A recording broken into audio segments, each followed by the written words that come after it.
We don't see each other as citizens. We've been pushed to see each other as a tribe. The most primitive thinking in the 21st century, and uncivilized. It is anti-humanity, anti-development, anti-harmony, anti-peace, and anti-righteousness. And my hope and my wish for my people to have a country of the people, by the people, for the peoples, where we are value every Ethiopian like we value our families.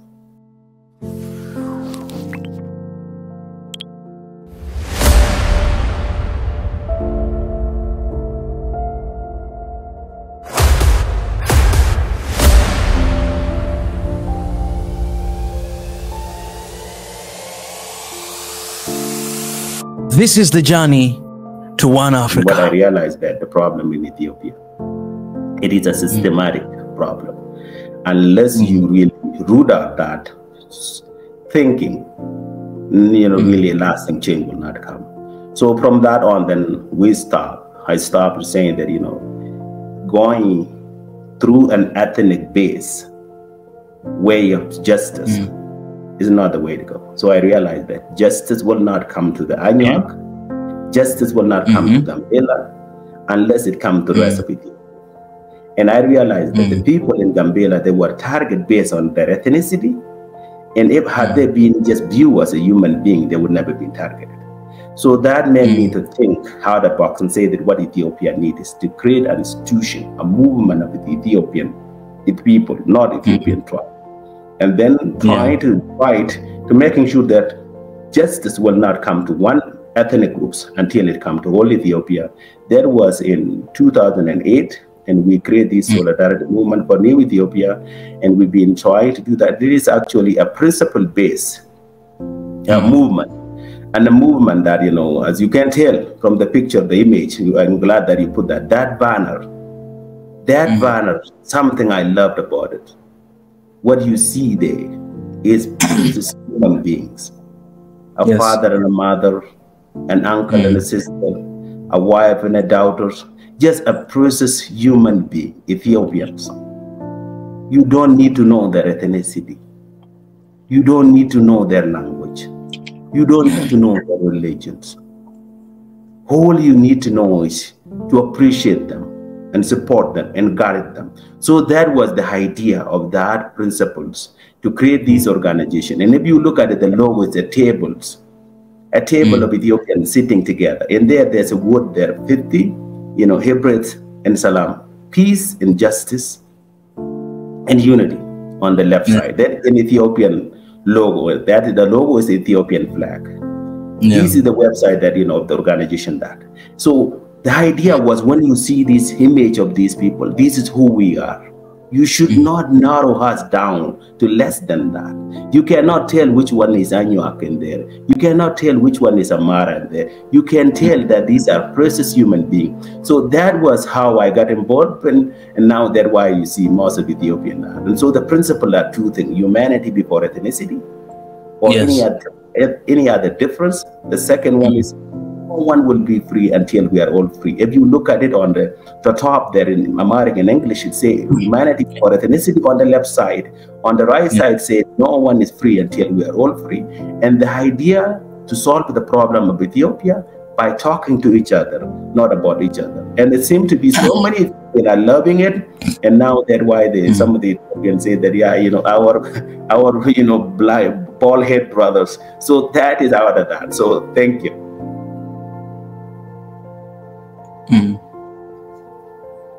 Yes.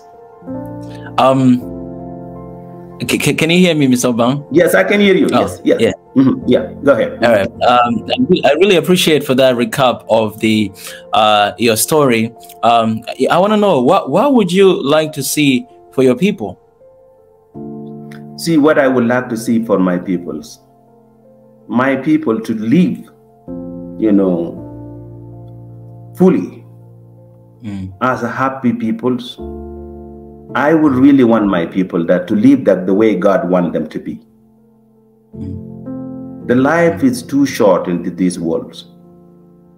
And so many of my people are dying before even they've grown up. So many of my people die without getting an education. So many of my people die because of no clean water. So many of my people die not knowing what it means. You know, so many people die. So many of my people die with their dreams within them. And my hope and my wish for my people to have a country of the people, by the people, for the peoples, where we are value every Ethiopian like we value our families. Just that is what I'm just wishing for. Every country is by, you know, there's a boundary and it's called national interest of that country. I love Ethiopia unconditionally, not because of somebody told me to do it. Yeah. It is not my choice to be born as a black man, as a man, as, you know, my family coming from that ethnic group, Anuak, or from Gambela, or from Ethiopia, from Africa. It is the choice of the creators. And then my love of Ethiopia is just like the love of myself. I've been created, I have to accept it fully and live to the fullest and nurture it, protect it, care for it, and also that take my responsibility in caring for others. Like I love myself, I have no any other choice but to love my fellow countrymen and women. Yeah. Because they are me. Yeah. I am nothing without them. They are nothing without me. But the problem is there's many people that who are human beings but don't know what it means to be a human being. We have so many of my fellow citizens who are drunk with tribal politics, and they allow these garbage thinking from abroad to come and destroy us. Your own country, one of the leaders that I really appreciate, the Tanzania. You know, the Tanzania had leaders who taught other people, say that you guys are not a tribe. In Tanzania today, tribe is not an issue. But in Ethiopia, the constitution of the land is by tribe. The demarcation of the regional is by tribes. The car plate number is by tribe. Bank is by tribes. Everything is by ethnicity. We are taxes. We are with these things. It become who we are. So I really want to see my people out of that. I want my people to get the opportunity to go to school as an Ethiopian citizen, come back home and help, and you know, not only they help someone because of their ethnicity.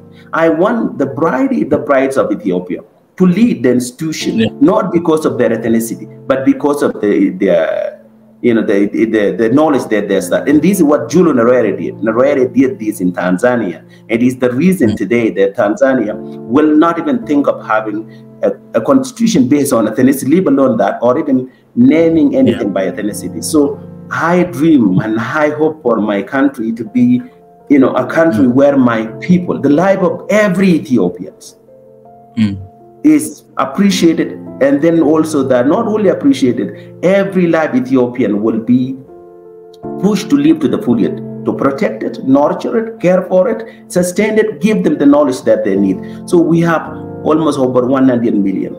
I see one of those 100 million as they are me. I am them, they are me. And so my hope is that the kind of thing I wish for me, for my family, for my kid, that's what I'm wishing for my people too. Yeah. Oh, that's really amazing. What do you think are the risks Ethiopia facing right now? There is serious risk, as you can tell that the war now is going. That we are at war. The risk is the tribal politics make us not to have anything in common. Some people think that we are a whole bunch of tribes put together living in Ethiopia. Yeah. Excuse me. Drink water. No worries. The risk is very high. And the risk in being high because the tribal thing make us to focus on a little things. To focus on what make us different, not what make us one. And it's been going on for the last 30 years. The politicians are the product of that. Our youth are the product of that. The war in the north is a war against itself. The TPL, the Tigray in the Tigray regions, they are our brothers and sisters. We are intermarried with them. The one who are dying on that side, the one who's dying in here, Ethiopia. Yeah. The school, as a result of this war, we found the data yesterday in the far regions, in Mara region, more than 7,000 schools was destroyed. 7,000 schools. Yeah. And these are what you call, what are the risks? These schools are a place where our future children, future leaders, future doctors, or future nurses, or future scientists, or future pilots supposed to be. And now we don't have that. The risk is very high. And the risk is because of the constitution of the country. It does not say we, the people of Ethiopia. It say we, the nation, nationality, and people group. In other words, it say we, the tribe. Yeah. And that is a higher risk because we don't see each other as citizens. We've been pushed to see each other as a tribe. The most primitive thinking in the 21st century and uncivilized. It is anti-humanity, anti-development, anti-harmony, anti-peace, and anti-righteousness. So the risk to my country is those. The thing that will make the country to sustain and move in a direction, we are going wrong of that. And that is what I see, the biggest risk. And we are not talking about it yet. Yeah. To me, even tomorrow, this war we are fighting now with the Tigray region, even if there's a victory, it will never be a victory as long as the constitution that the TPLF brought to the country continue to be the constitution of the land. I repeat it, we will not be free or we will not have a total victory as long as we have an ethnic-based constitution in the country. Because it is that. So you say there's a need to reform. There's no need. It's a must. There's no any other choice for us to survive as a country. It has to be reformed. There's no any other way. It has to be reformed. Because as a result, there we have some people, brothers, in Ethiopia today who are afraid of living in one place because that region is not the region that their tribe belong into. We had an Ethiopian who was being killed because they were told that they are a settler, they come from somewhere else. Unless you reform, in other words, the constitution becomes justified that I can say that you don't belong here, you know, that you deserve to be killed, you deserve to be evicted, you deserve to be displaced, you deserve. So as long as this is in place, we will not have peace. And so that's why I say that, you know, really is very, very dangerous for the country. Yeah. How are we know you say that there's a need to reform and maybe to have a new constitution, and what are other ways do you think they're out there to bring all these sides together as one people, all these different regions together, and do you see that happen? Right now I'm not seeing it that happening that much. As I told you that we have this thing in our organization slogan that we, like what I say, the principle, humanity before ethnicity, no one is free until we are all free. Let's talk to each other, not about each other. We have that. The only way Ethiopians have to talk to each other. We have done so many horrible things to each other. And we have to heal the wound. We have to reconcile with an outside. We have to talk to each other, not about each other. We have to give up some things. We have to give up something Even something, if we think that, we have to give up something for the betterment of our peoples, for the future of our children. We have to give up something. We cannot continue to think this is normal. Yeah. Then the way to do it is, as you said, it's a dialogue in between. But right now, we are not in that phase. The ethno-nationalists are holding their grounds. And the funny thing is, they hated it, the TPLF, and they want to keep everything that the TPLF. Like they say that, those guys giving them name and junta and this, but they are exactly doing what those guys did. They're a group of people who oppose the TPLF, but they want to keep the TPLF constitution, they want to keep the TPLF system, they want to keep the TPLF everything. Because they are benefiting from it. That is unsustainable. It will not bring peace. It will not bring justice. It will not bring development. It will not bring equality. It will not bring Ethiopian together. So then, as you say, that the talk is a key. I'm hoping even with this war now, I'm not talking about this. Someone who are not listening to me who don't know much about Ethiopia may think that I'm talking about the war with the Tigray region in the north. No, I'm talking about the rest of the country. The rest of the countries have a bigger thing, which is the ethnic poison that has to deal with. And the rest of the country has the problem of the Tigray region to deal with.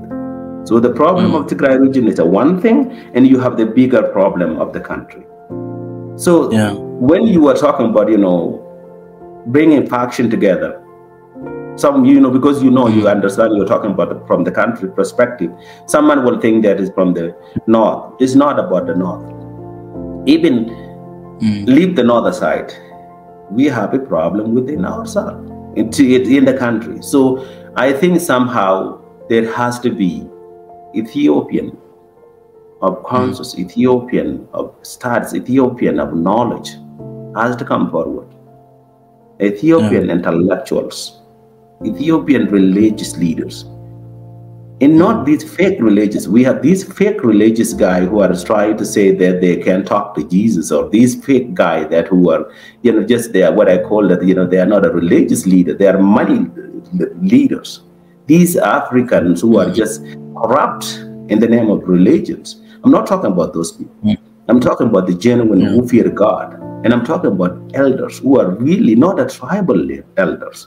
I'm talking about a politician, not a tribal politician, a people politician, a citizen politician. I'm talking about mothers. I'm talking about youth. Most of the thing, one thing which is being done in my country is that so many young people have been brainwashed. Their mind is full of hatred. Their heart is empty of nothing, because they've been taught that, only the different, the tribe. So there has the, the intellectual, the religious leader, the elders, the women, the children, the youth, all the other Ethiopian stakeholder has to sit together and talk and try to see that, before it's too late. It is definite. A dialogue is the holy way that can heal our country. The dialogue is the holy way, but it's not easy, because we also have these pretending Ethiopian individuals. They know the problem, but they want to tell what people want to hear. We have it, what we call in Ethiopia, masal, pretending to love someone is more dangerous than telling someone you hate them purely. Because if you tell them you hate them, they're definite, they can prepare themselves. But if you pretend you love them, you disempower them, you can destroy them easily. We have these pretending patriotic, pretending we want to be so more national Ethiopian because they want to get the support of the Ethiopian. But deep inside they are in talks with the tribe. This is what holding us back. And these pretending politicians, they are in the front seat. They are the leaders. What they say is so sweet, what they do is opposite. So this guy also cannot bring the real genuine peace and dialogue to the country. Because they are pretending. We have something in Amharic say that and it says that, you know, if you're trying to wake someone who's sleeping, they will never wake up.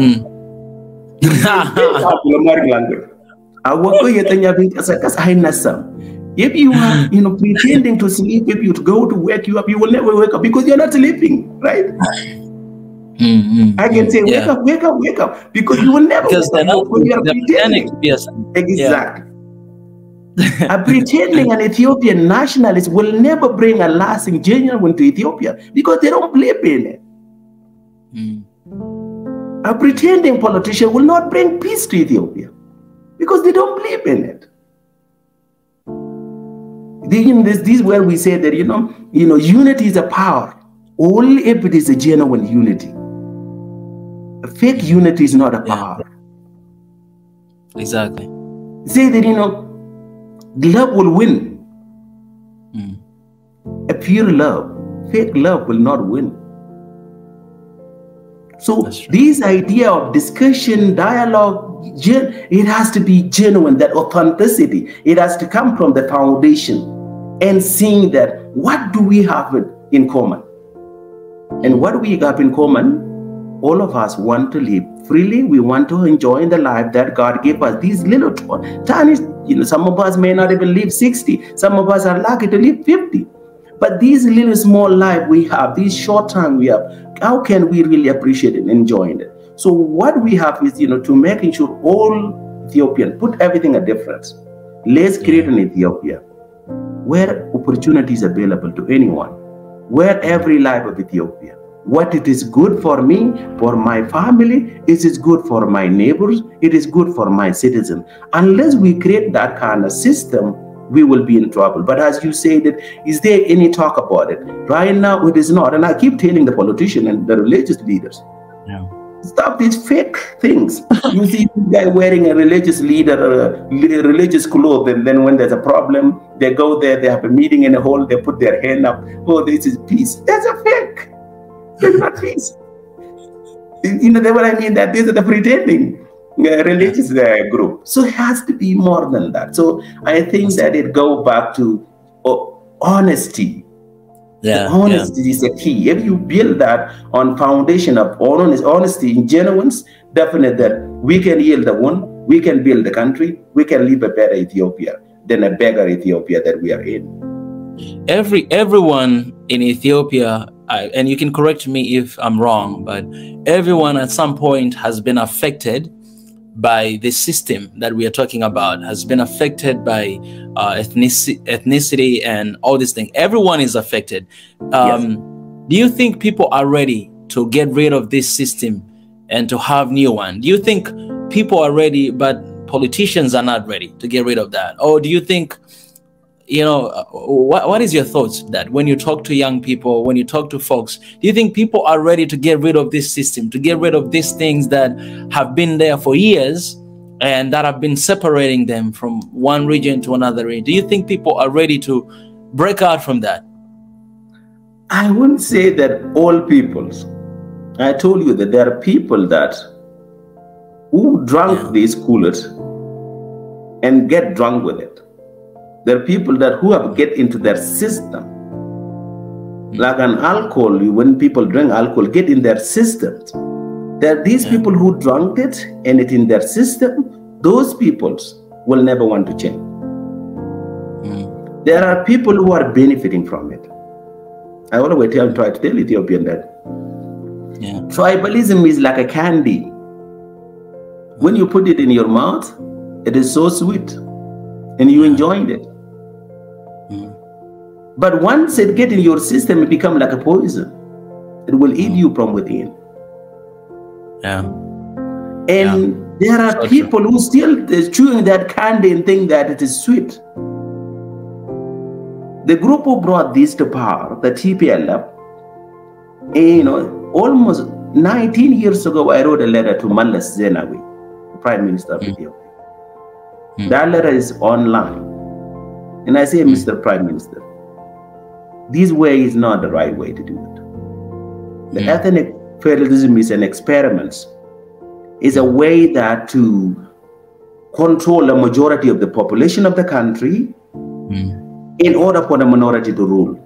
This is what the colonists used. The British, they used it in order to control a country of 1 billion people in India and other places. They have to use the divided and conquer.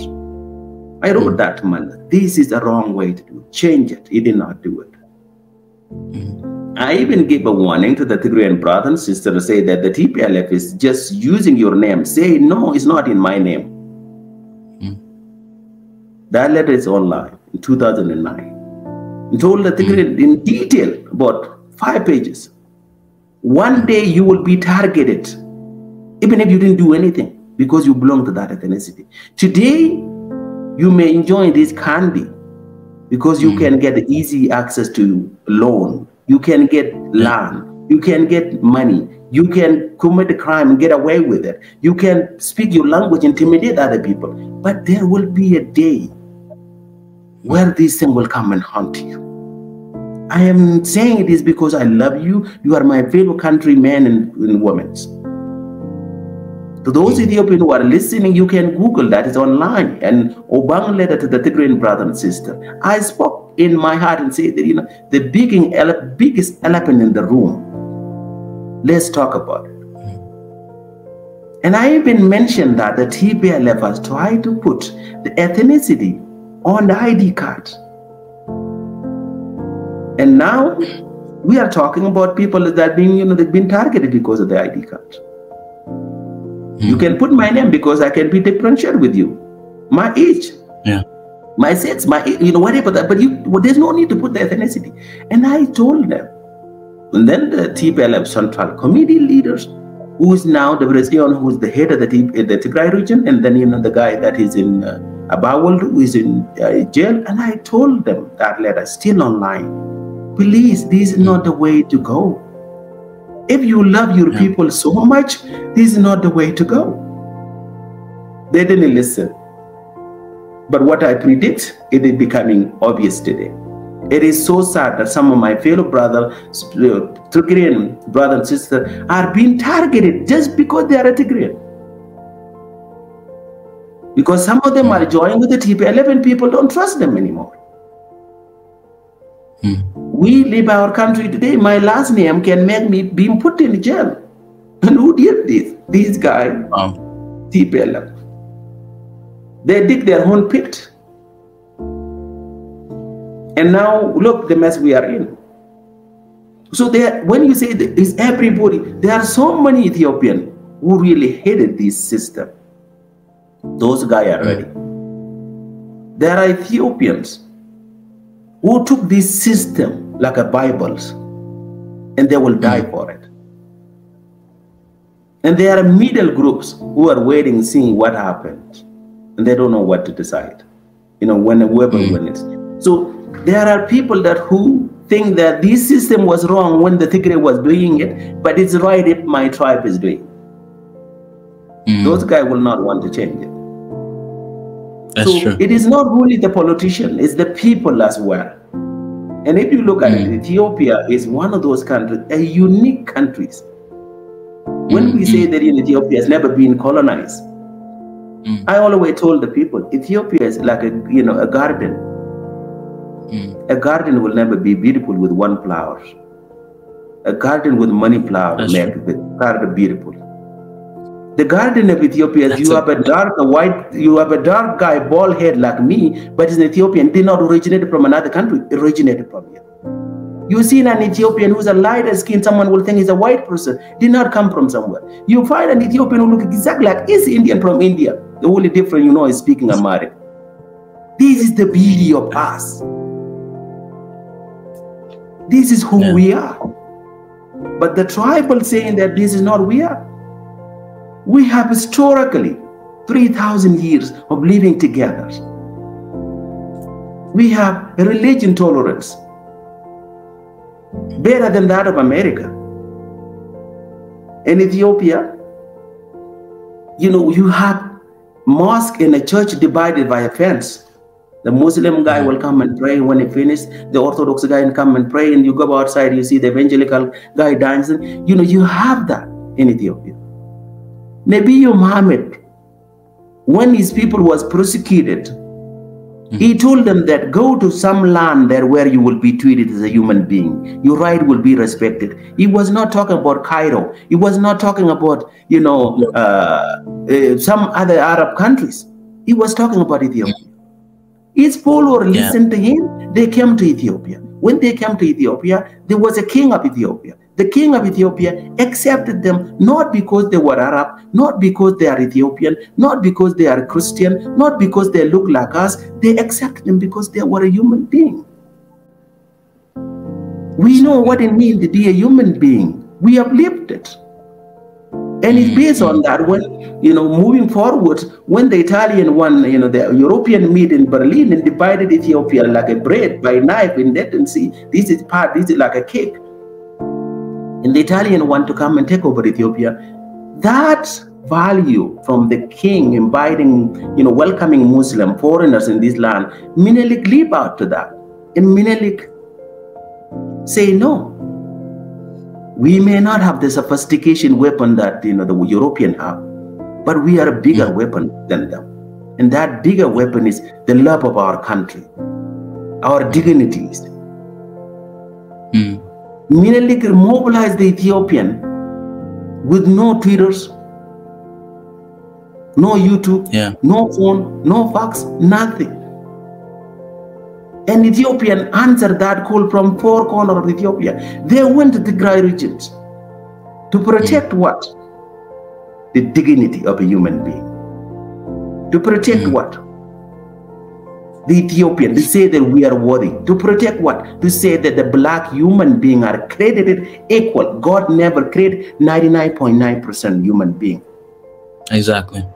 God created human being equally. Menelik went to defend the dignity of a human being.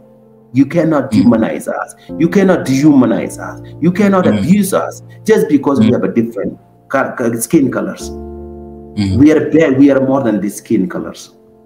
Yes. And then Menelik stood there fought, and Ethiopia was not colorized. Ethiopia continued. Then you have these narrow-minded, short-sighted Ethiopian who don't know what it means to be a human, but they are human beings. And these guys introduced this dirty politics within us, and it is eating us from within and making us so vulnerable, you know, to the point of that, you know, that we become, you know, a lapping to other countries. So are the people ready? I would say that majority of the people are ready, not everybody. Are the politicians are ready? Because one thing that which I see, I was hoping this could happen was when Prime Minister Abiy came, I was thinking that this constitution will be reformed right away. To change a country, to make a country better, there are two things that you have to do. Constitutional reform, institutional reform. Constitutional reform is a country is like a car. A car, if you change the drivers and the brake is not working, doesn't matter who's driving it. Nick is driving it, Obang is driving it, Jesus Christ is driving it. If the brake is not working, we will end up in a ditch. You can't change. You can change a car with broken brake, but it's not gonna get anywhere. Yeah. So you have to change the car. You change the tire. You change the windshield. You change the engine. What are those things? That you can call those parts like, changing the militaries. Like in here we have these Liu, force. Changing the military, changing the media, changing the, intelligence, changing all of these things for the interest of the country. Those are the spare part. The constitutional reform is key. Institutional reform, we did not change it. And that's why we are in a mess where we are, and also that we are not talking about it today. So answering your question, are the people ready? I don't think that, I wouldn't say that people are not ready. The people are ready, but they have to have the will. The people have to be organized, mobilized to pressure the government to say that we should not look for something else. This is the constitution, this system is what's killing us, destroying us. Let's change it. And if they can do that, I'm pretty sure that the majority of the people will be able to change it. But again, keeping in mind, as I told you, there are those people who drunk it, and those are the guys that, the one I was talking, if you try to wake them up when they're sleeping, they will never wake up.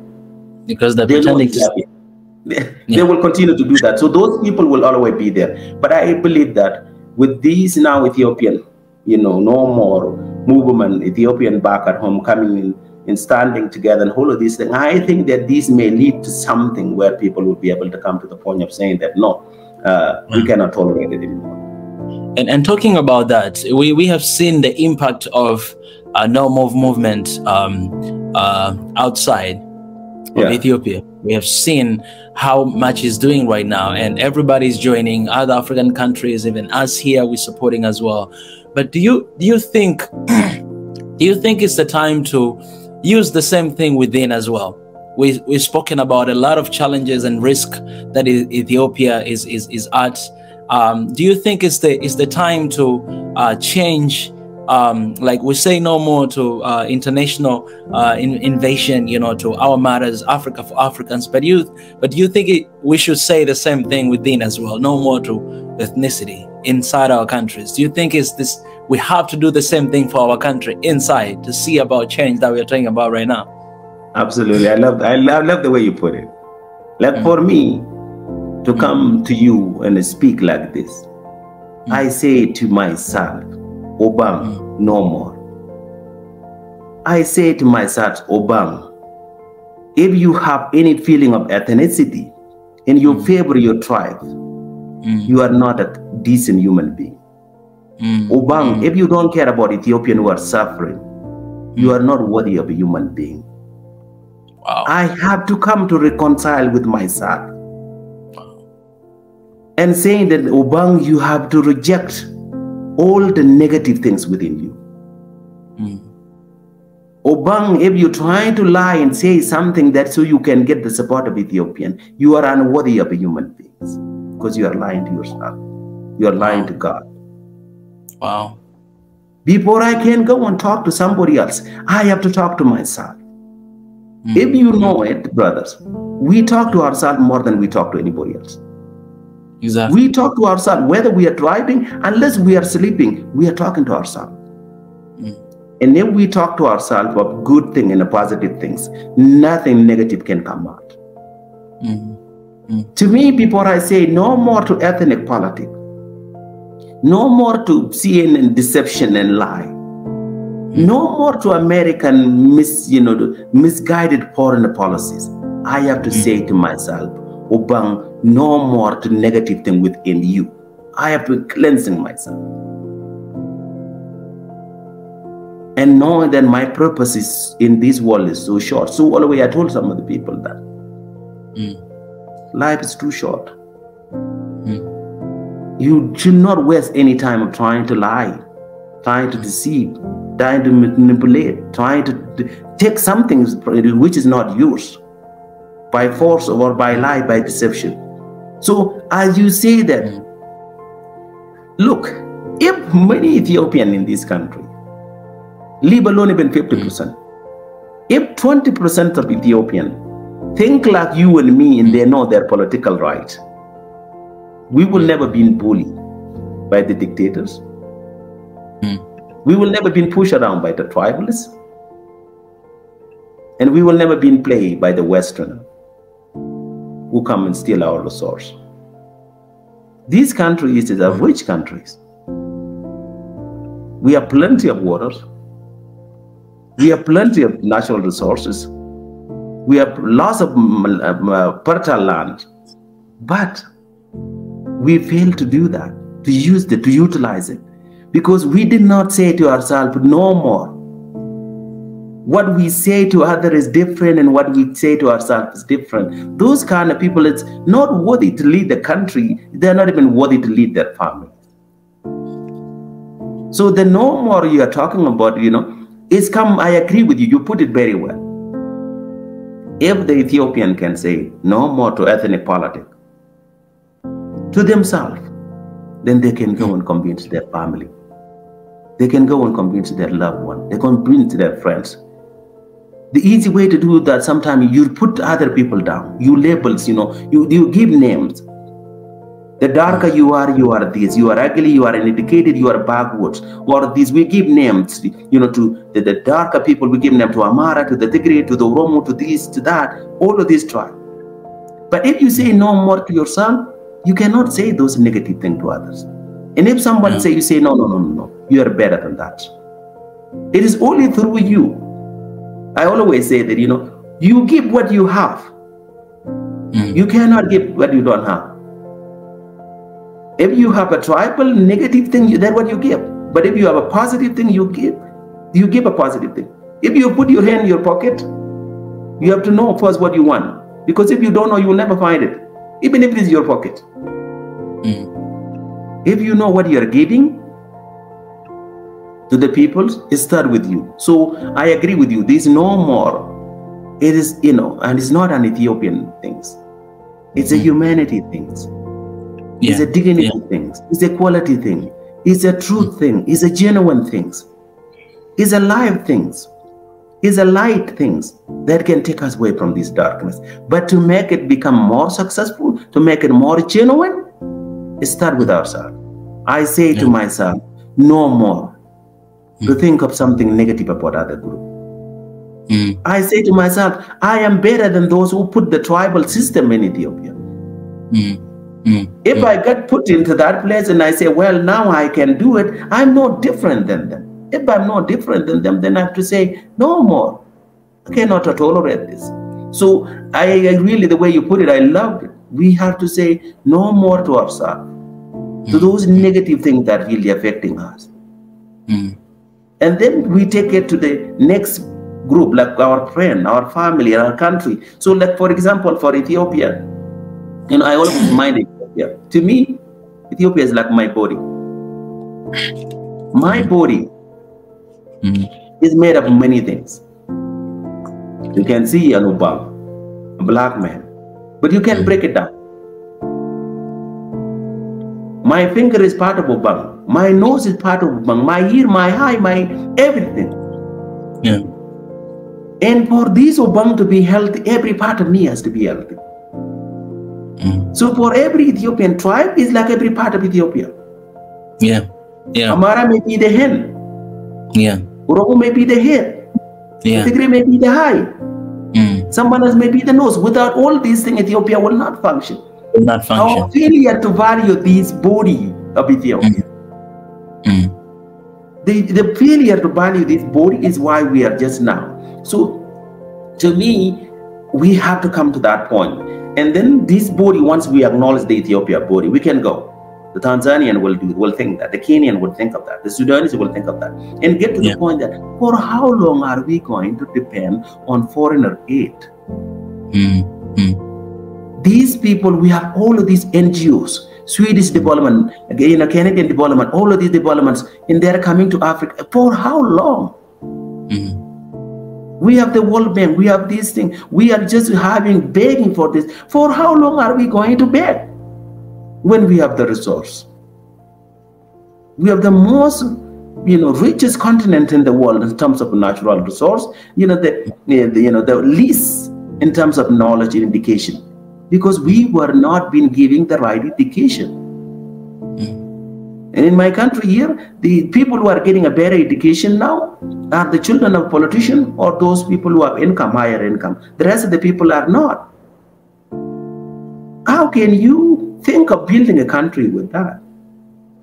We live in a place where someone will go and buy a degree or a doctorate. That is a crime, a treason. Because you will be having a whole bunch of doctors who don't even know how to operate someone. You will have an engineer who don't know how to build a road. You will have someone who don't know anything. But that is acceptable. So this is how it is destroying us. And then we taught our young peoples not to think. One thing we have in here in education system, I try to tell Ethiopian, we have something we call, we've been taught to memorize. In Amharic, they call it samdada. You have been to memorize things.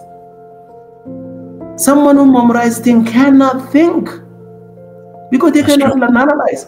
What is the tallest big mountain in Africa? Kilimanjaro.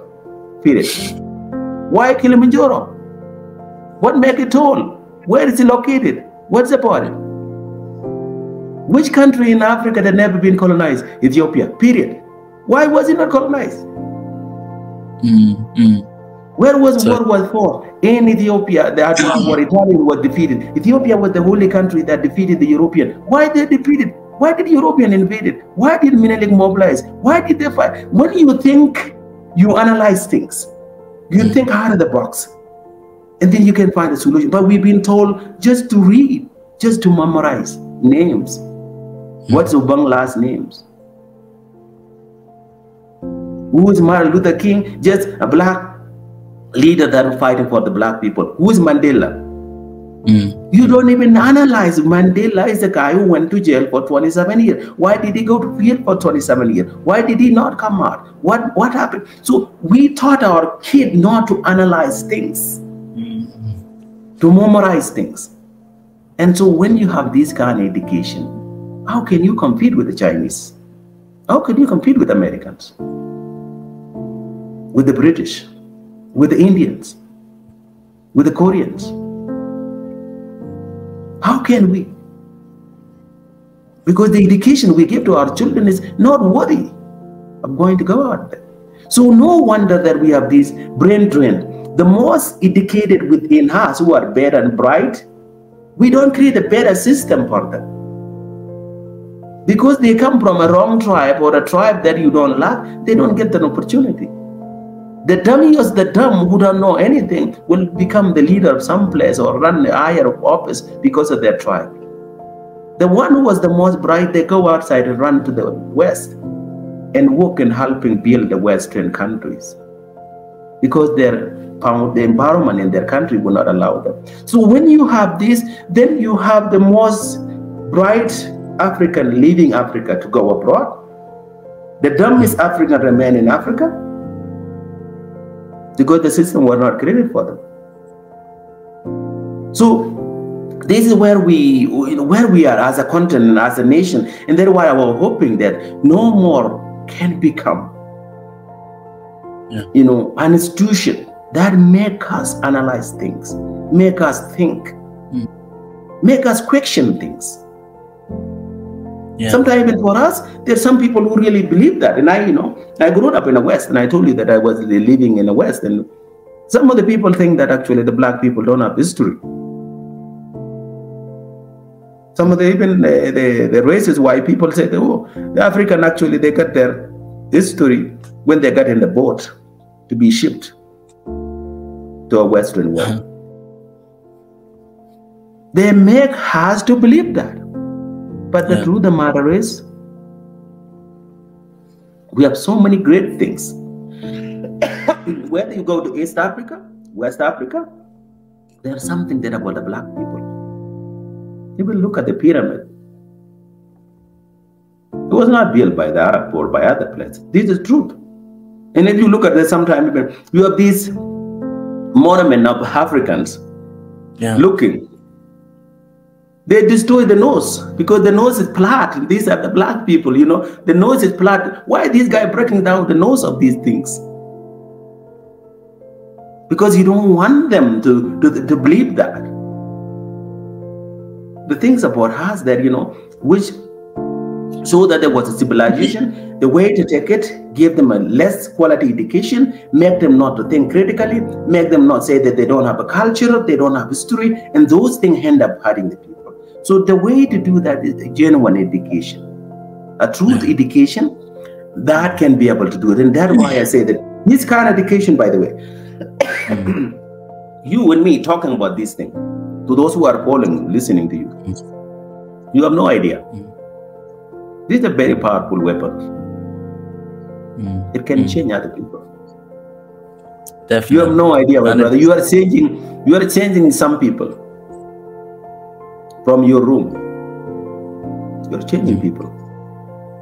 And if we can make more million young African at your age think like you, there's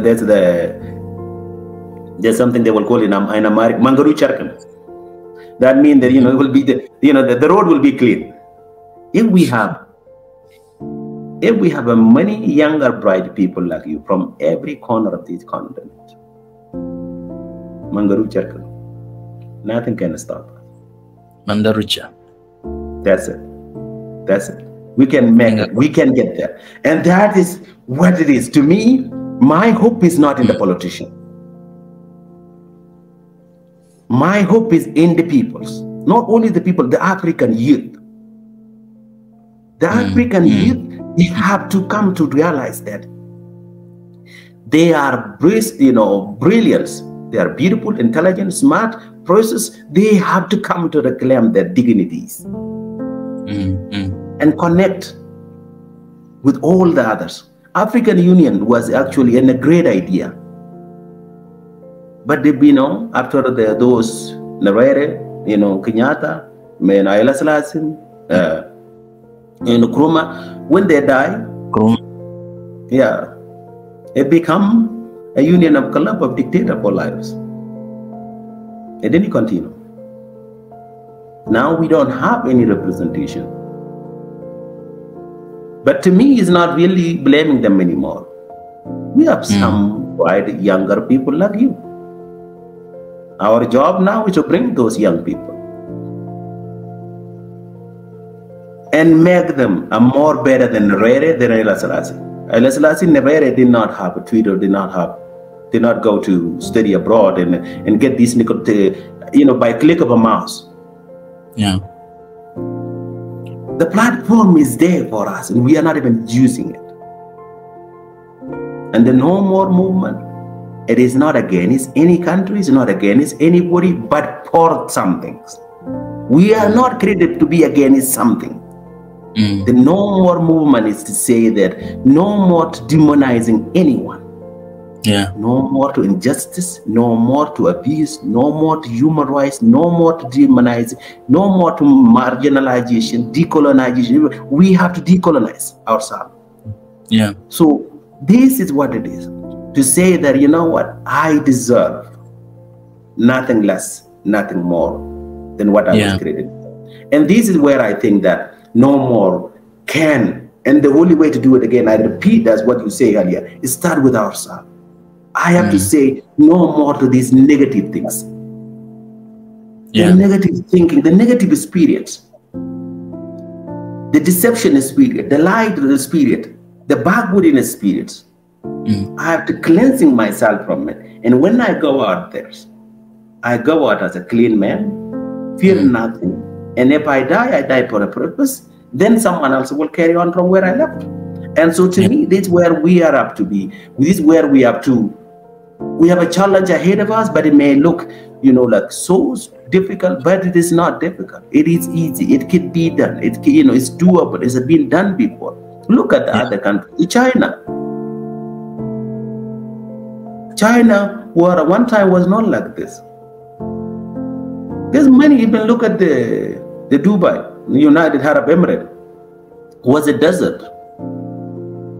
Look what they created. The Jews were at one time, they were not welcome and hunted and put in the open and killed, and they say, we want to create our own countries. Especially for a continent with a resource, there's no way we should be a beggars. A place in Ethiopia during a raining time, in Addis Ababa, it rained 10 times a day, 15 times a day. We don't have food to eat, we don't have electricity, we don't have water to drink. But it ran in Dubai once a year. They never run out of electricity, they never run out of food. Something is wrong with us, brother. And that's why I said it comes from within us. That's a really good point. I wanna know this. I'll ask two more questions about Ethiopia, and then I'll move to Africa. The one thing is about, I want to know, what is your stand with the current Prime Minister of Ethiopia?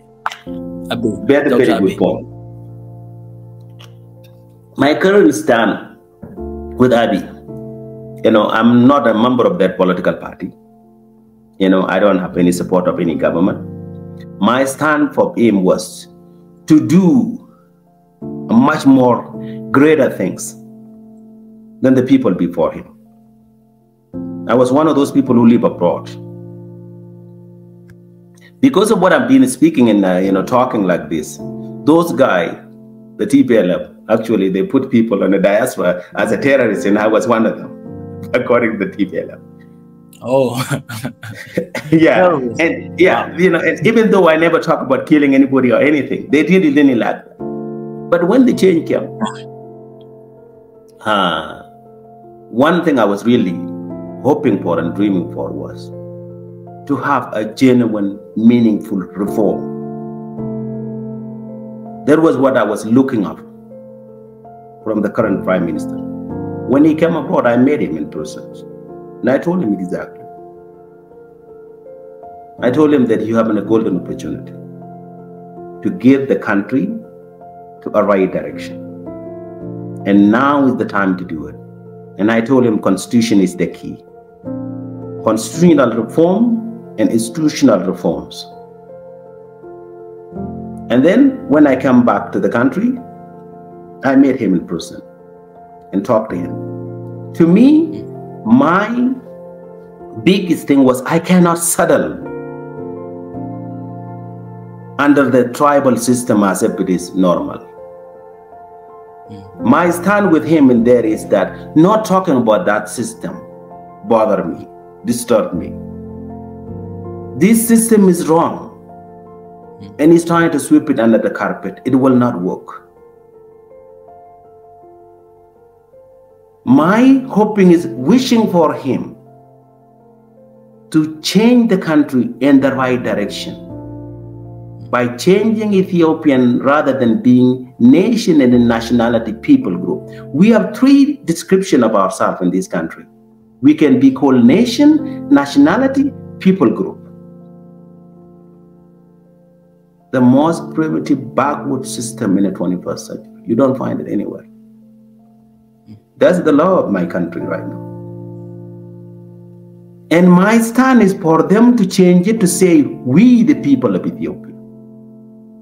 Not a whole bunch of tribes put together in Ethiopia. And I was really hoping for him to change it. It's 4 years. It's not been changed. I'm disappointed. Some people say that, well, because of the TPLF was in power, there has to be, an election and, bring the people. But, the thing is, when he was in power by that time, he could have changed it, by the way. The parliament members, almost 90% was this party. They could have changed it. By avoiding it, disturbed me.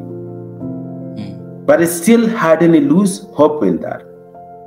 For me, number one, understand what I'm looking for him. These and the people who are now elected should live up changing Ethiopia and making Ethiopia join a civilized society.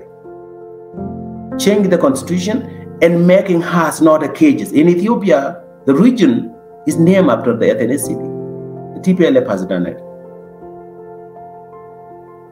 They call it Kilil in Amharic. Kilil means a cage. You have the Tigray cage, you have Amara cage, you have Oromo cage, you have the Afar cage, you have the Somalian cages. You cannot cage human beings. It's animal that you cages. To change this, people say that it's not easy. I know that there are people who will want to do it, but now most of Ethiopians are joining together and say that, okay, they don't like the TPLF. If you don't like the TPLF and you get rid of them and you keep the system in place, then your problem was with the tribe, not with the system. I repeat that. If you try to say that, okay, the TPLF, and you give them a name and a junta, you don't want them, you get rid of them, and you want to maintain the constitution they did, you want to keep every system they have, your problem was never been with the system. Your problem was with the tribe. And the problem with Ethiopia is the system, period. No matter what, who come, if you don't change this system, nothing will change. In Amharic, there's something in Amharic, they call it Bulucha Silawat, what I tap with them. Bulucha Silawat, what I tap with them. And I'll give you a description, you will know. All right, I'm learning a lot today. When we create, in Africa, when we cook, there are three, stones, right? There are three stones that to put the pot to cook with. Oh yeah. Right? There's three of them. Then the pot can stand together.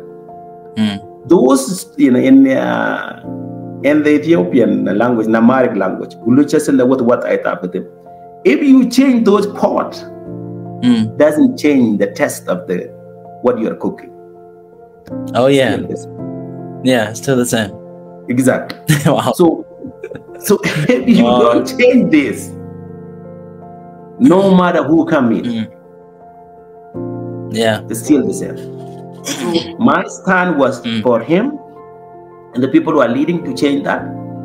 My second one is to change the country toward a reconciliation. We have done so many horrible things to each other. We have killed each other. We have robbed each other. We raped each other. We dehumanized each other. We stole from each other. We have done so many horrible things to our family of Ethiopia. We need to heal the wound and saying that never again. Like a truth and reconciliation. For letting Ethiopian talk. What we have done was so wrong. Some narrow-minded Ethiopian make us to kill each other, make us not to see ourselves as a family. They divided us to sit together and talk. And these things cannot be done by the Prime Minister. Cannot be done by the ruling government. It has to be left to the peoples. Let the people finding a genuine Ethiopians. I'm sure they are somewhere there. But support these people resource-wise. But these people should be independent to do the right thing. So let's this discussion, like the way it was done in South Africa, we cannot bring back the Ethiopian we have killed. We cannot bring back the wound that we have done. But we can create a closure to say that no, from now on, no more. After this, there's no more. That is something that, I look up to him in this party to change. And the other thing that we fought for a real meaningful bringing change to the countries. We should not settle anything less. Yeah. Like, for example, in the last few weeks, we have a journalist in Ethiopia who's been locked up in jail. That disturbed me. Even if there is, they should not. Yeah. This is what we have to be an example. What I look up to him and I looked up for the whole other African, I want Ethiopian to lead. Not only Ethiopia, to lead the Horn of Africa. Even to lead the Horn of Africa, and then to lead East Africa. Ethiopia to lead Africa. In terms of African Union, what's easier? We have over 100 million people. For Ethiopia to lead, but you cannot lead Africa believing in a tribal politics. Leave alone leading Africa. You can either lead a country as a tribe. It is time for Ethiopia to shine. It is time for Ethiopia to lead. But in order for Ethiopia to lead, Ethiopia has to cleanse itself and say no more to ethnic politics, no more to politics of lie, no more to politics of hatred, no more to politics of game. That you try to outsmart other people. And this is what the mullahs in their group did. In American politics, they have what they call conservative and liberal. Liberal, when they come in, they want to put the liberal ideas. When conservative come, they want to bring the conservative idea. But what the ethno-national did was only not the interest of the country, not the principle. To reinforce, to push, and make themselves wholly for their interest. And that doesn't work. So to me, what I'm looking for in my stand with him, I'm here in the countries. Like, for example, recently when there were, the Western countries said that, oh, leave Ethiopia, leave this, by that time I was supposed to go to, to US and to Canada. I had my ticket book, but, the right just, when the CNN was saying that, that the TPLF is outside artists, they're going to capture the artists, I made that statement to myself, say, no, now not the time to leave the country. I will stand here and be within the country. My point is the system of a tribe which is here, I don't support it, the tribal politic, but I cannot run away from it. Leave it to who? I cannot also ignore not speaking about it. I cannot pretend. So then I decide that, you know what, okay, until things get better, I'm not going to go and live anywhere. I will live in Ethiopia. Everybody is there. We come from this anyway. They say in the Bible, you go back to the land where you come from. Let me go back to the soil that I come from, that need be. There was nothing wrong with in Ethiopia. Those people made it. Even some of the crime that was done, what was done was a crime. They were reported that the Western reporting that, oh, you know, the commercial flight is not safe in Boli airport because we'll be shut down. That's a crime. They're making Ethiopia something else. We don't have a culture of blowing up ourselves at the airport and the hospitals. Ethiopians don't have that kind of thing. But to, you know, to defend, to really counter these kind of people like me have to stand in the country and stand firm. To look up to the outside enemy and tell them that, you know what, we may be poor, but don't play around with us. That's what I was telling the Western who say, leave now, leave now. You know what, don't announce it. Come, take your people, lock your embassy, goodbye. There's no need to just keep terrorizing Ethiopians that, oh, leave now, leave now. Yeah. So it is a sovereign country. So we can stand here, people like me, when we see this negative thing pushed from outside, we will tell them exactly, don't push us around.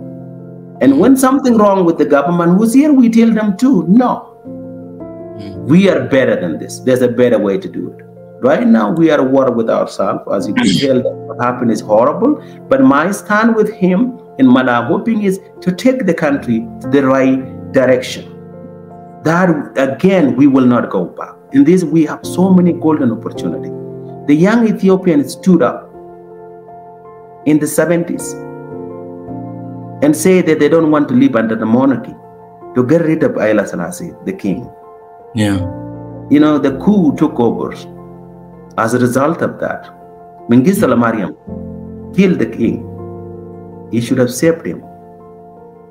Mengistu Mariam has the golden opportunity to create a better Ethiopia for his kids, for his grandchildren. 17 years of wasted. He wasted 17 years. And then when he lost the power, he ran away, didn't do anything. What a waste of life, what a waste of time. Holding the whole country, young people back. Ethiopia were whole hostage, didn't move forward. Mullahs in their group came in. They were not really an Ethiopian nationalist. They are a tribalist who want to liberate from Ethiopia. And they had a golden opportunity to create a best system for their children, their grandchildren, their tribe. They wasted 27 years. What they have tried to do based on lie and deception, it was destroyed in front of their eyes. Because it was never based on a foundation of righteousness. It was on a short-sighted, narrow-minded, primitive, backward, uneducated thinking. Had they have done it, the Tigray region will have thrived. The people of the Tigray region will have continued living, but because of that, trying to play the game of smarter, 27 years of wasted time in Ethiopia were all back from moving forward. Now, the current Prime Minister has a golden opportunity. He can learn from those guys, or he can make the same mistake. And I hope that he will take the right direction and take Ethiopia to a better Ethiopia, not only for his kids, for my kids, for the kid of all Ethiopia who will be born after us. So that's what my stand is, my friend.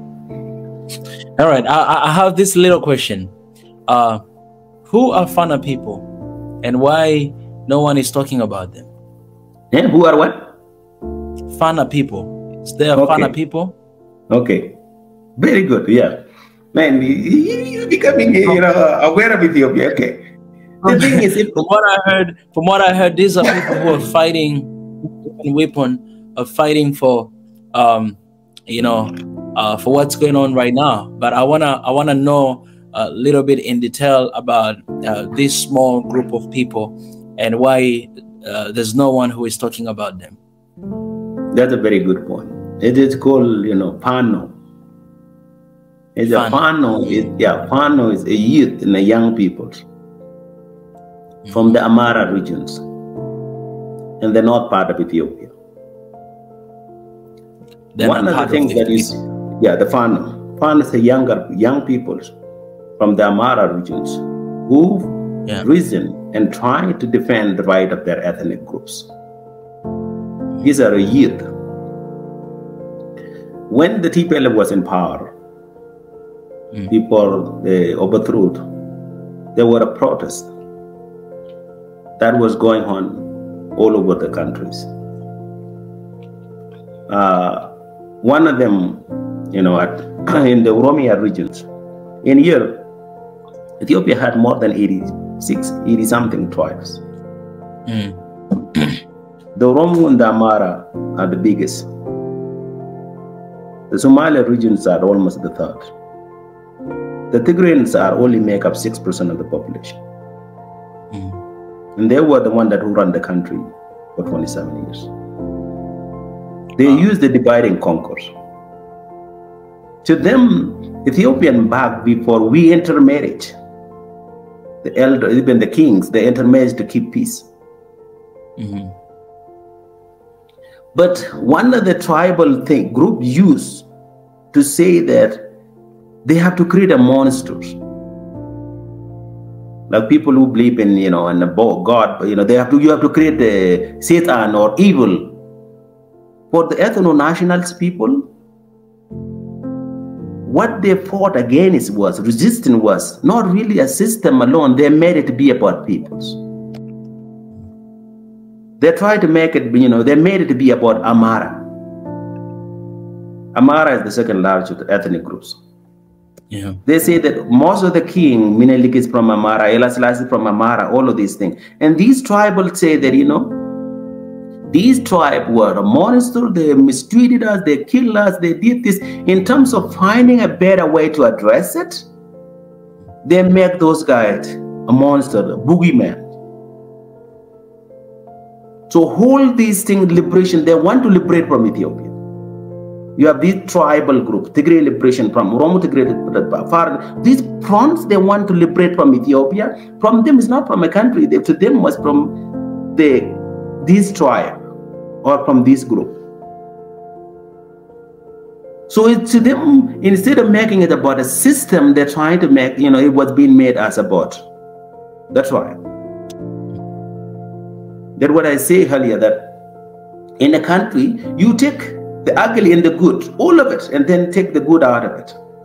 But the cherry picking, we have lived in all this together. When the king was in place, there were many from every tribe that would benefit from it. Not only one of these tribes. If we have committed crime, if those kings committed crime, there's some of us too from our tribes. We were part of this system. The only time there was a real purely tribal structure is when Malas came in 1991. Before that, if you look at it, the Menelik's general was, some of them were Oromo. Haile Selassie, some people say he's an Oromo himself. It's mixed. Before then, the tribe was not an issue. But the tribal group tried to use that and create not about injustice. Like in America, when they created a revolution, they were against the British system, not the British people as a people. But in Ethiopia, that changed, the tribal group. That's what I mean, that's just a narrow-minded group. So they did this. So when they come in, the idea for them was, we were oppressed, we were mistreated, it is something horrible. It was not done by a system, it was done by the so-called Amara tribe. So the Amara tribe then were being made the evil of the evil. And when the TPLF come in, even by that time, they even create their own Amara. They create their own group from there, those one, and make them become their own Amara. They even create a regional flag. The original flag of the Amara clearly, and then if you look at it with the Tigray, it's just the same. So they had done that. These continue to carry on. And so when the people protested to get rid of in the, that lead to 2018 overthrow the TPLF, by that time, the Hamara came out. It started in Oromo, and some of the young people were killed in Oromo, and Oromo leaders were put in jails. In Gondor, Amara young people called rallies. What they did was, they outshined the tribal group. When they come in, if you look at the picture, it's fascinating. They look like people who know their right. They dress well. These things, they have the slogan is very well crafted. Some of them, they say that the Oromo blood is our blood. Those Oromo who are put in jail is our brothers and sisters. These young people come out, are organizing. Even the TPLF, when they come to power, they change the Ethiopian flag. And they put the star in between, what they call the star of nation nationality. The star, that star symbolizes tribe. That star symbolizes tribalism. And they say that the flag of Ethiopia, green, yellow, red, with no star, they put it and give it to Amara. But this is the star that we use to fight it, to colonize, to defeat Italian. This star was not the, who say that? That flag is mine. My Ethiopian, and it's not Amara who gave it to me. So, but these people, to get the support, they go and tell the people, and that's what the TPLF has done. When they come in, they try to say, oh, people like Gambela, we clothe them, we give them shoes they never had, we make them speaking their language and all of this. And there is this thing which was very powerful. I wanted to tell you in a way that you will find interesting. And when they first come to power, the TPLF, there's a group that called Shurma. If you see in Ethiopian, a group that they have a plate in their mouth. A darker people, Ethiopian. They live in the south. The TPLF leaders went to that place. They called them, they say, look, we are your liberators. We went to the bush 17 years to die for you. More than 60,000 of our brothers and sisters died for you. We got rid of the government who were in power. Now we are coming to tell you that we are your liberators. The government in power before was the government of Amara. The Amara, when they were in power, there are many things that they deny you. And we want to tell you that we will give you those things. Number one, they deny you to be a human being. By them, you were not counted as a human being. Number two, they deny you not to speak your own language. Number three, they make you to be naked. You don't have wear clothes. But we are your liberators. We come here to give you those three things. Imagine these are uneducated people under a tree. So the older man of wisdom raised his hand. And he told the younger guy who translating, can you tell me these people, can you tell these people, did I hear them saying that, they are our liberator? Yes. And they are coming here to make us human? The young man turn out to them and tell them. They say, yes. Did I hear them say that they are coming here to make our language being spoken? And the young man translated, they say, yes. And the last thing, did they say that they are here to make us, not naked? And then they say, yes. The guy say, okay, tell them that. They came here to talk to human beings. If they were coming here to talk to animals, there's a baboon sitting there on the trees. They didn't go to the baboon, they come to us. They say they come here to make us speak our language. I'm speaking my language now, and you translate it to them in their language. That one doesn't make sense. Number three, they say that, we've been denied from being naked. By chance, there was a younger woman who was sitting down there, pregnant. He told the translator, tell that young lady to stand up. The young lady stood up. He said that, did you see that lady? Her belly is big here. Inside that belly, there's a human being. And when that human being comes out, he or she will not have any clothes on him. And not only that kid, even I'm pretty sure that you guys also, when you come out like that. The older man, uneducated, never been outside, don't have PhD, never been in a car, never been in an airplane, don't know how to read and write. He told them, come on, can you please come up with 3 reasons if you want our support? The number one reason, number one reason of making us to be human, we are already humans. That's why you come to us. Number 2, to make our language, I'm speaking my language. Number 3, to make us naked. All of us are born naked. So my point is, these narrow-minded people trying to sell their idea alongside even uneducated person itself that can understand and know, someone with wisdom. So that narrative of trying to say that, the problem was a tribe, not a system, continue to carry on and dividing people. Yeah. And this is something that the Western used. During the Italian war, when the Italians invaded Ethiopia, they divided the Amara and the Oromo, the 2 major groups. They don't want them to work together. To the point that some people bought it. They bought into it. There were a gentleman, Oromo man, written historically. Ethiopia, they have this tiny seed called tape, the one that they make the injera with. Tiny than sorghums.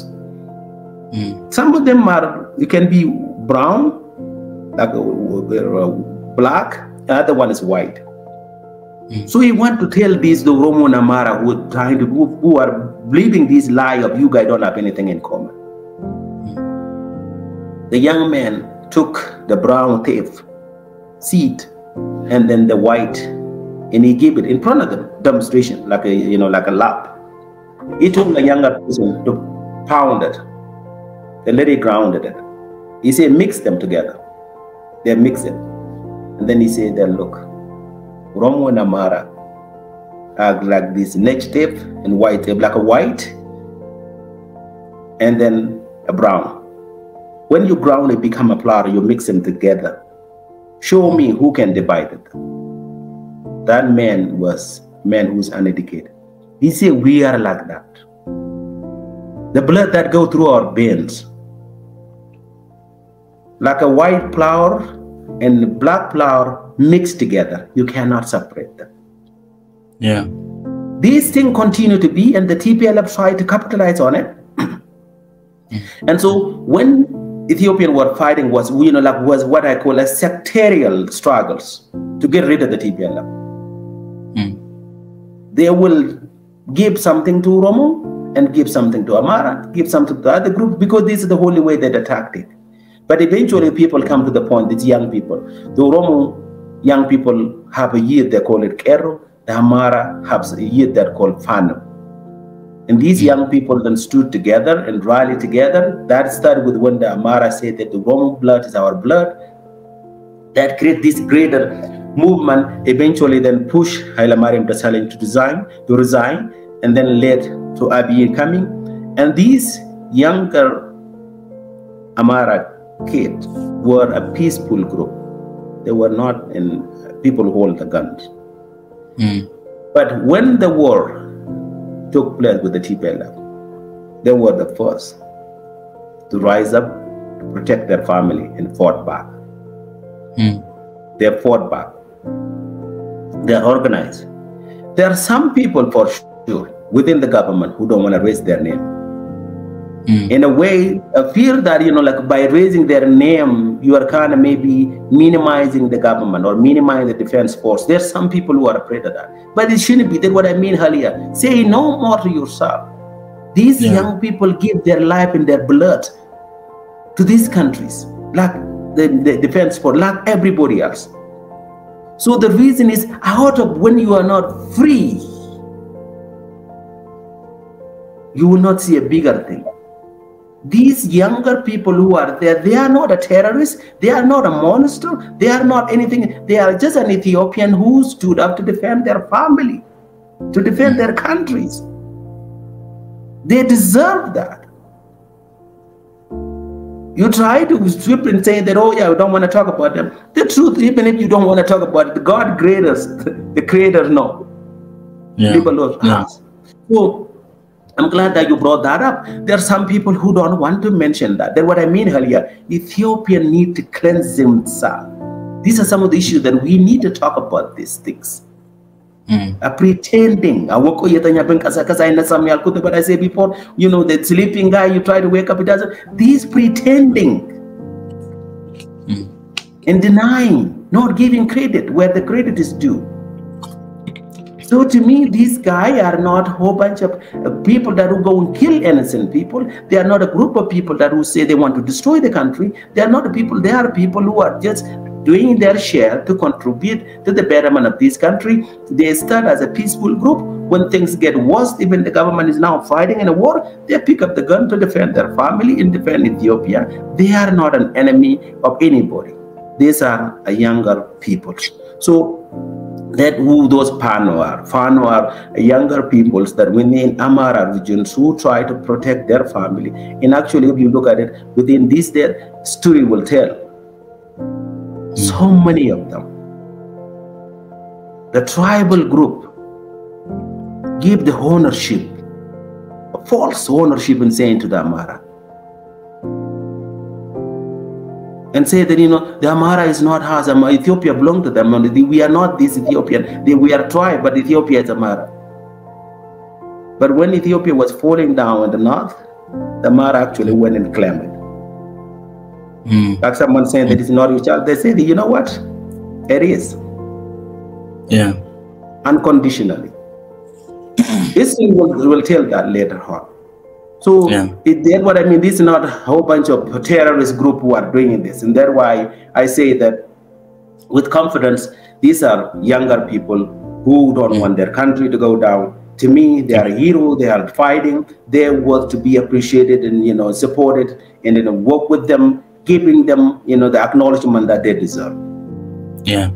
There are people who are saying, stop Amhara genocide. And there are people who are saying, stop Tigrayan genocide. What do you say? That's a very good point, man. You know, when are you coming to Ethiopia for the homecoming, great homecoming Ethiopia? I'm coming very soon, and I'm hoping to meet you. Maybe we can have a more conversation about other stuff, because I think for today we're not gonna be able to talk about Africa. We're just gonna stick with Ethiopia. But I'm gonna have another session with you, if you allow me, when I come there, talk about Africa in general. Definitely, welcome you back home, brother. Welcome you back to Ethiopia to add this. And so yes, this is a very good point you mentioned. You know, now, and one of the things the tribe makers in Ethiopia, even now, it's so sad. When someone die in Ethiopia, it get to the point not a human being die. A tribe die. Mara die, Tigray die, Oromo die, and these kind of things. The idea when people say that, you know, Amara genocide, the Amara genocide, it go way back, more than a year, that people been saying this. The Tigray genocide started after the war. That started in November 2020, November 4, 2020. Before that, so do you believe that? So do you believe that there are Amhara genocide and Tigrayan genocide? Yeah, I'm coming to that. The idea when you see that, when people say that, you know, a genocide, you know, is something that even I study in school, is an intention to kill someone base. It doesn't mean you have to kill 1 million. Yeah. You kill a few people intentionally. You look for them. Number one, by the ethnicity, or by religions, by language. Then, you know, that is the definition of genocide. It's not 1 million people have to die. a target killing of the people. And for those who say that Amara genocide, there's some truth to it. The monster that, the ethno group and view as an evil person is to them, the grievance that they think that the problem they view it as Amara. And to justify that is to kill the Amara. And it's so sad, it breaks my heart.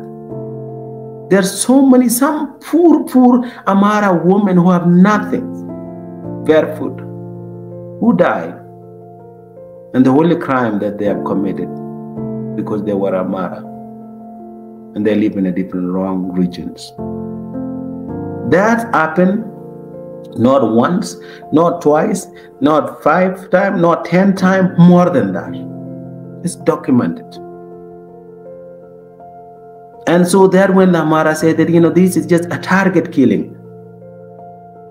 Because, you go in, like when the Anuak were killed in Gambela town with more than 100,000 people. There's not a single person from the tribe died. It's only Anuak. That's the genocide. And when you have a town when all of those people who die is from this ethnic group, you cannot avoid that from calling them a genocide. It is documented again, and again.